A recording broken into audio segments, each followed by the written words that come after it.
पश्चिम बङ्गाल सूचना आयोगले दोस्रो अपिल समेत खारेज गरेपछि इन्डियन गोर्खा जनशक्ति फ्रन्टले उच्च न्यायालय जाने निर्णय गरेको छ। केन्द्रीय कार्यकारिणी सदस्य फिन्जो वाङ्गेल गुरुङले एक सप्ताहभित्र उच्च न्यायालयमा याचिका दर्ता गरिने जानकारी दिए।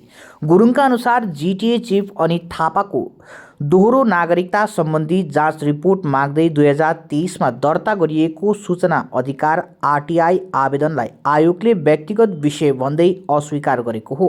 उनले सरकारी पदमा बसेका व्यक्तिमाथि गरिएको जाँच रिपोर्ट कसरी व्यक्तिगत हुन सक्छ भन्ने प्रश्न उठाए। दोहोरो नागरिकता गम्भीर कानुनी अपराध भएको उल्लेख गर्दै उनले यस विषयमा सत्य सार्वजनिक गर्न सरकारले सूचनाको अधिकार अवरुद्ध गरेको आरोप लगाए। आयोगको निर्णयको विरोधमा उच्च न्यायालयको शरण लिने उनले स्पष्ट पारेका छन्। नमस्ते, म Phinjo Wangel Gurung, IGGF central working committee member.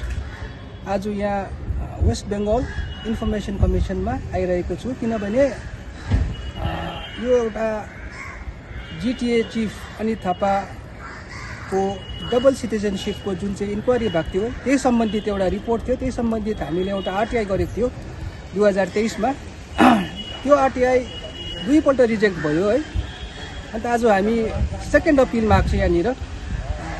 Second appeal पनि आज वेस्ट बेङ्गल इन्फर्मेसन कमिसनको चेयरम्यानले रिजेक्ट गर्नुभयो है। Citing that information is personal information, private information भन्यो है।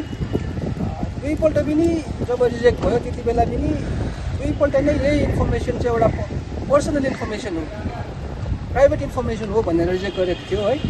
तर हाम्रो आर्गुमेन्ट चाहिँ के थियो भने यो अब एउटा एकदमै यो कसरी चाहिँ प्राइभेट इन्फर्मेसन हुनसक्छ भन्ने होइन। जसले इन्क्वायरी कन्डक्ट गरे त्यो पनि एउटा पब्लिक अथोरिटी नै हो। जो माथि इन्क्वायरी राखेको छ त्यो पनि एउटा उहाँ पनि एउटा ठुलो औदामा बसेको एउटा क्याबिनेट ऱ्याङ्कमा बसेको एउटा व्यक्ति हुनुहुन्छ है। इन्फर्मेसन चाहिँ कसरी प्राइभेट हो भन्ने चाहिँ हाम्रो आर्गुमेन्ट थियो। तर अनफर्चुनेटली चेयरम्यानले इन्फर्मेसन हामीलाई दिएन अनि हाम्रो अपिल रिजेक्ट गरिदियो है। यहाँ एउटा ठुलो प्रश्न चिन्ह उठिन्छ कि एउटा डबल सिटिजनसिप जो चाहिँ एउटा गैर कानुनी हो, त्यत्रो ठुलो एउटा औदामा बसेको जिटिए चिफ एक्जिक्युटिभ क्याबिनेट ऱ्याङ्कको पोस्ट उहाँमा बस्नु भएको छ है। यसमा एउटा ठुलो प्रश्न चिन्ह उठिन्छ कि सरकारले चाहिँ कसलाई प्रोटेक्ट गर्नु खोज्दैछ, कसलाई चाहिँ प्रोटेक्ट गर्नु खोज्दैछ। Not only from this angle but again from the angle of national security है। नेसनल सिक्योरिटीको एङ्गलबाट हेऱ्यो भने पनि यो एउटा त्यो खतराको सङ्केत हो। यो नेपालको पनि सिटिजनसिप, इन्डियाको पनि सिटिजनसिप आरोप लागिरहेको छ उहाँप्रति। तर पनि दुईपल्ट हाम्रो आरटीआई एप्लिकेसन आज रिजेक्ट भयो है। सेकेन्ड अपिल पनि रिजेक्ट भयो।